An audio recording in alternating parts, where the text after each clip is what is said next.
Արդեն 3 սրբազան կալանավորված է, ձեզ սա իրավական գործընթաց է, թե քաղաքական մեսիջ։ Քաղաքական մեսիջ է սա, լրիվ քաղաքական մեսիջ Ազու ջան։ Ղեկավարը մտածեց մասին, ժողովուրդը մտածի, ժողովուրդը ավելի ճիշտ է մտածի։ Իսկ ինչպես է արտահայտվում մտածելը, պետք է ժողովուրդը ընդդիմանա։ Ոտքի կանգնի։ Ըստ ինձ շատ պիղծ մեսենջը մեր կառավարության կողմից, որ մեր քրիստոնեությանն են կպնում այդքան բան։ Սա իրավական գործընթաց է։ Իրանք միշտ էլ դարերով մեր պետության դեմ են եղել, արդեն լրիվ բացահայտվել է մեր դարի մեջ։ Քաղաքական, դա քաղաքական, միայն քաղաքական։ Դա անում են, որ իրանց ընտրությունները ապահովեն։ Քաղաքական է։ Չի կարա իրավականալ։ Եթե իրավականալ էր, ոչ մեկ պետք է նստած չլինեին։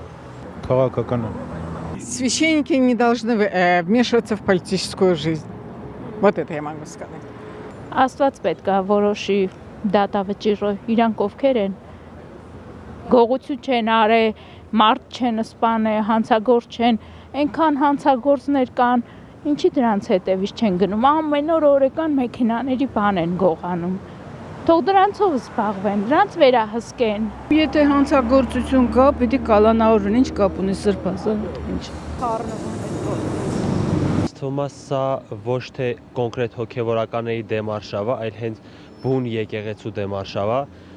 որովհետև Փաշինյանը ինքը իր առաջ խնդիր է դրել, մեզ պոկել մեր ինքնութենական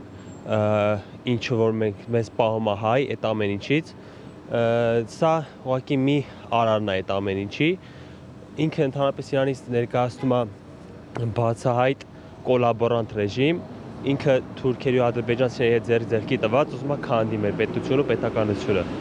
Դրա համար այս ամեն ինչի շրջանակում մտած ինքը այս պահին հաշվարկս է եկեղեցու դեմ։